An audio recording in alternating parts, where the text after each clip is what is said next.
ballerina, detective, actress, and lawyer.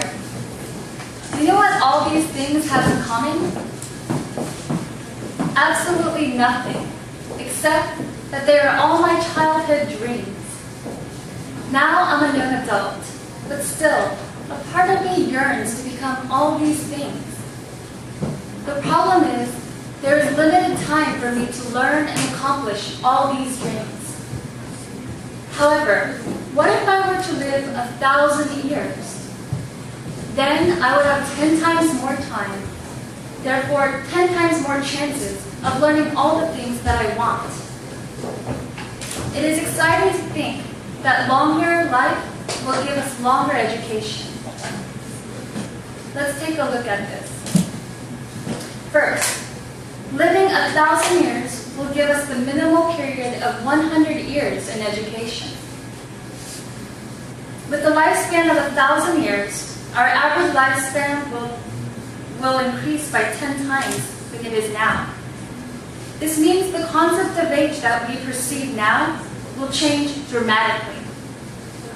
100 years of age will not be considered old, but rather young, because it is only a fraction of 1,000 years. Like this, elongated life and the new age concept will naturally bring the extension of education by at least 10 times more.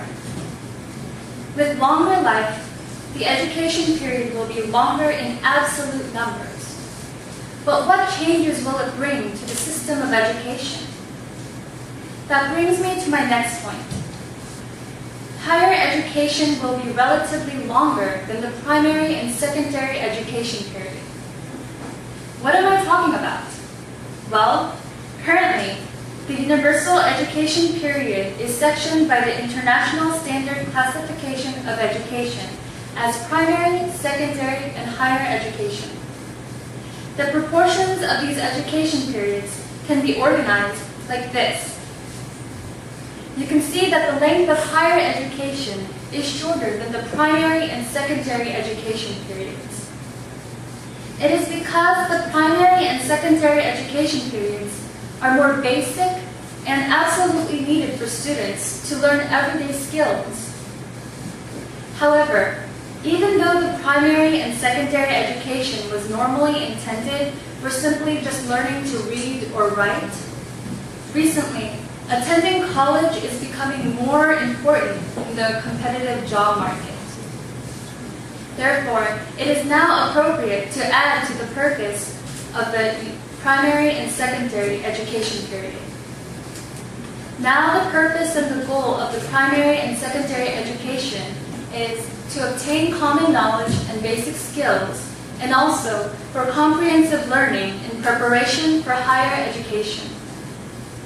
Like this, preparing for higher education has become more important than ever. Due to this change, for many people, higher education has become the highest level of education. In this situation, the extension of education overall will give a big change to the proportions of the education periods. There will be much more time for students to engage in deeper specialized studies of higher education. Even students will be able to study all the majors that they are interested in with longer special majors. There will be plenty more opportunities for them to learn more than one major. Anyone who seeks for higher education will get to specialize in many diverse studies and be able to accomplish many dreams. So the current system proportion can be revised to focus more on specialized studies of the higher education period. In conclusion, longer life will definitely elongate the period of education that we have now. This will make it possible for us to remember the core purpose of education. Education is the door that opens to the other side where our dreams live. It gives us the chance to achieve our life goals and long-time dreams. A while back, I was very touched by Professor Randy Posh's last lecture. It was titled, Really Achieving Your Childhood Dreams. It was what he wanted to say as a professor and a father before he died of pancreatic cancer.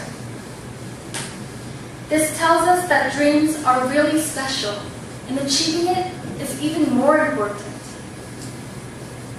It may be very difficult to accomplish all my dreams now, but the future brings us more possibilities with longer education. Thank you.